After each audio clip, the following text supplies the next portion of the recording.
The government has banned travellers from India for 2 weeks from Sunday to buy time to figure out a way to deal with the high number of COVID cases coming from there. Prime Minister Jacinda Ardern says it's a temporary measure. It does mean we are limiting our own citizens' ability to travel back to New Zealand. And so at this stage, I cannot answer whether or not it would be any longer. But it is not our intention that this be a long-term tool. Since the beginning of March, we've had 146 new COVID cases in MIQ. 94 of them have come from India. Golriz Garaman, though, says that the move feels racist. Chris Hipkins is the COVID-19 Response Minister. Hi, Minister. Hello. What are you hoping to be able to achieve in this 2 weeks when you've banned these travellers?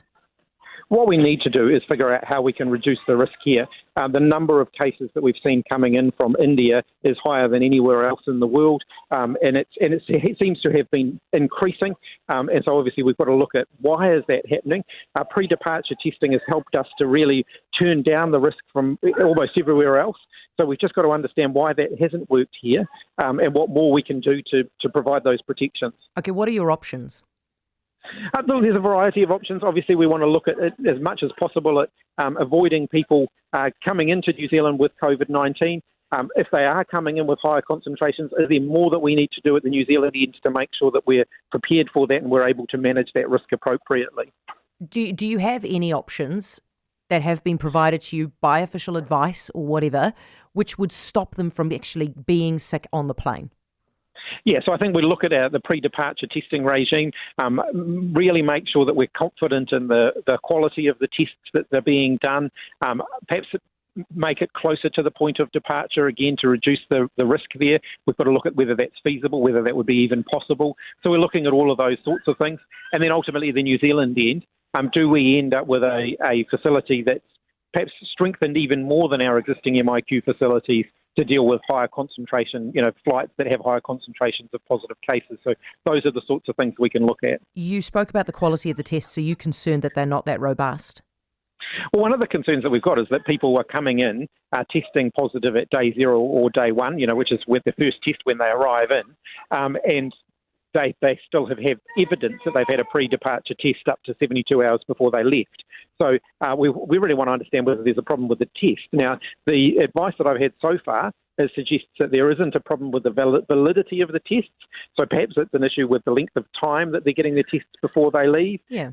All of those things are the sorts of things that we just need some time and space to work through those in more detail. Okay. Minister, now we have spoken about this. This will be the third time that I've asked you this question, right? Because Michael Baker has for weeks now been saying that what you need to do is you need to drop the 72 hours and you need to test them at the airport before they jump on the plane. Are you now considering that?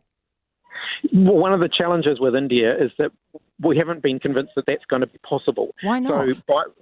Because there's just the logistics involved in doing that. We'd have to make sure that there was testing available at the airport, and of course that's difficult without us sending our own people up there to do that.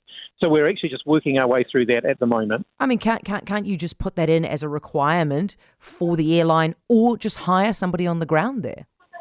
Well, they ultimately have to be able to get the test, and so that's something that we've got to work through whether that's possible. But that's certainly something that we will be considering.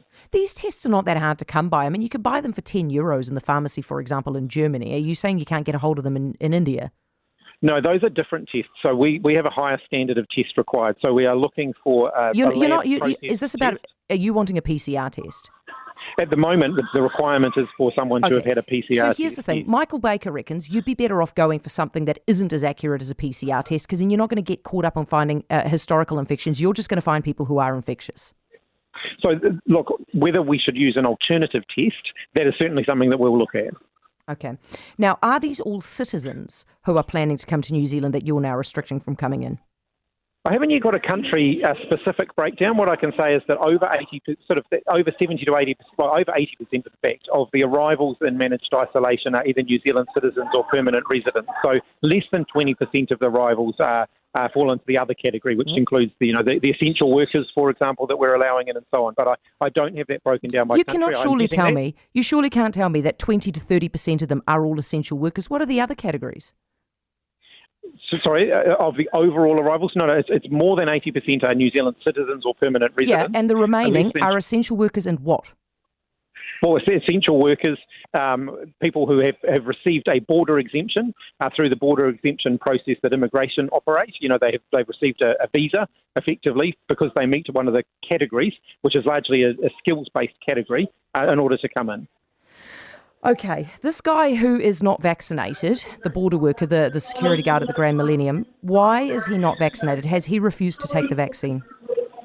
So my understanding is that there have been several attempts to offer the person a vaccine. They haven't been successful. So part of the interview process that they're going through today is to really understand exactly why that is. Was it that it was a person who refused? Was it that they were unable to for a variety of reasons? I don't have that information, but certainly they're in the process of getting that information. What proportion of the 12,000 border workers have refused or have not been vaccinated?